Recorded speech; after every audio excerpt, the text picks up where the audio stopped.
Já uma piedade precária, que é o que propõe a teologia da precariedade, se contenta com ministérios desprestigiados, igrejas pequenininhas, que encontram a sua força na fraqueza, como diz Paulo na segunda carta aos Coríntios 12:10.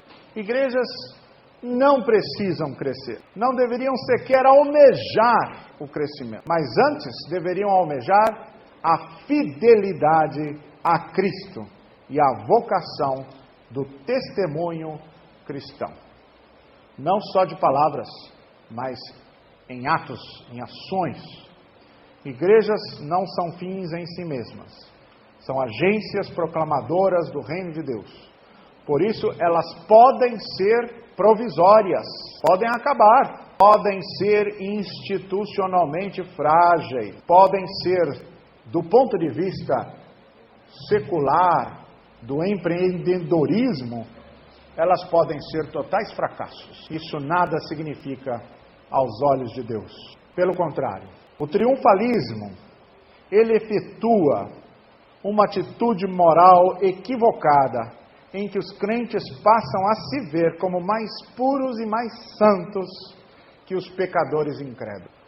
O cristão, meus caros, ele deveria se considerar santo, como Paulo diz àqueles a quem ele escreve, porque ele foi separado. A palavra santo significa separado. Separado para quê? Separado para a missão de seguir a Cristo. O que nos diferencia dos ímpios não é que nós somos santos e eles são pecadores, mas é o fato de sermos pecadores conscientes do pecado e da necessidade da graça e do perdão de Deus.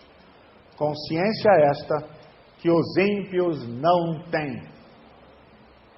A moralidade triunfalista parte da criação de Deus, mas ignora a queda e prega uma proposta de conduta que é idealizada, que é mais adequada a anjos do que a homens. No paradigma da teologia da precariedade, deve-se adotar uma prática de redução de danos para com as pessoas. Deve-se procurar ajudar as pessoas reduzindo os danos dos seus vícios e pecados. E não exigir uma conduta que é mais digna de anjos do que de homens. Porque vivemos em um mundo caído. Precisamos deixar o hábito de negar que as famílias evangélicas são disfuncionais. Precisamos reconhecer a disfuncionalidade das famílias que frequentam as igrejas. Encararmos os dramas morais dos evangélicos, não como exceções, mas como padrão. Somos todos vergonha do ponto de vista moral, mas na igreja somos neurotizados e começamos a olhar um ao outro com olhos de policiamento e de censura, quando somos todos pessoas que do ponto de vista moral são desqualificadas. Além disso, o triunfalismo nos torna soberbos intelectualmente, ignorando os efeitos do pecado sobre a razão. Já a piedade precária põe outra proposta, nos convida a uma teologia fraca, em que se reconhece que as opiniões teológicas de outras pessoas, e assim como as minhas, são meras aproximações. Nós todos, teólogos de todas as denominações cristãs, somos como cegos apalpando o nosso caminho. Nossas formulações doutrinárias e interpretações bíblicas são fruto da reflexão humana, historicamente condicionada. Portanto, é teologia frágil, é teologia precária, e precisa estar sempre sendo reanalisada à luz da Bíblia e à luz da missão da igreja. O triunfalismo leva os evangélicos a achar que é errado ter incertezas e dúvidas. Evangélico não pode ter incerteza e não pode ter dúvida. Que é feio admitir a ignorância. Por exemplo, que eu não sei o que uma passagem bíblica significa. O questionamento é um sinal de falta de fé. O cristão precário, ao contrário, ele está sempre disposto a ouvir as vozes discordantes. disposto a aprender com quem pensa diferentemente, até mesmo com os incrédulos. Pode-se aprender lições preciosas das pessoas mais incultas, bem como dos maiores pecadores e até dos hereges, pois todos têm alguma lição a dar. E ninguém, além de Deus, é dono da verdade.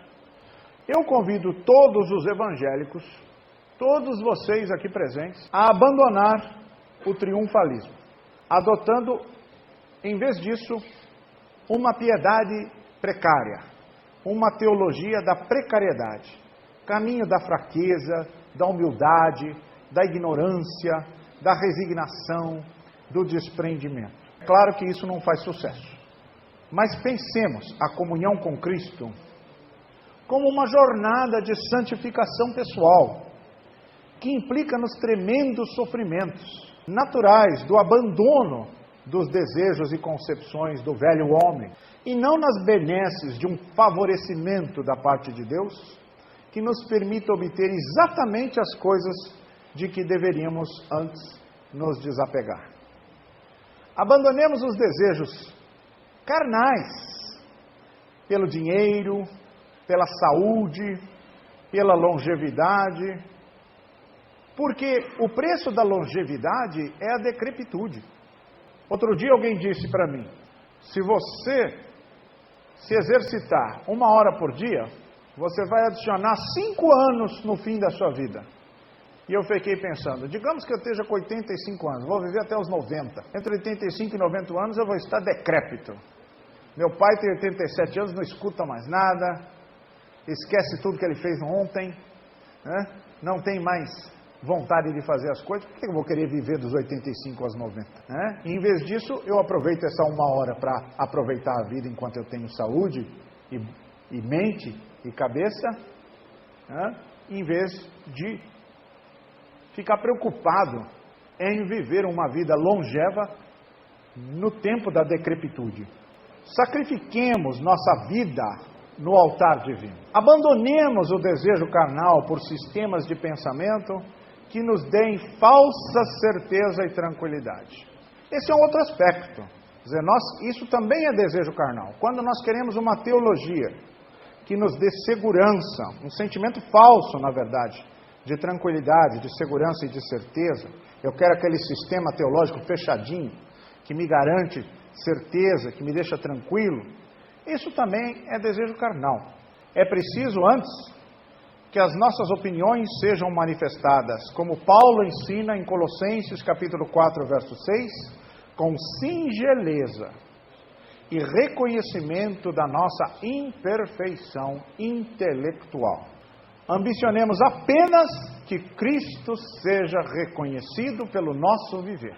Isto, ainda que saibamos, desde já, que também nisso nós fracassaremos. Também isso nós não vamos conseguir.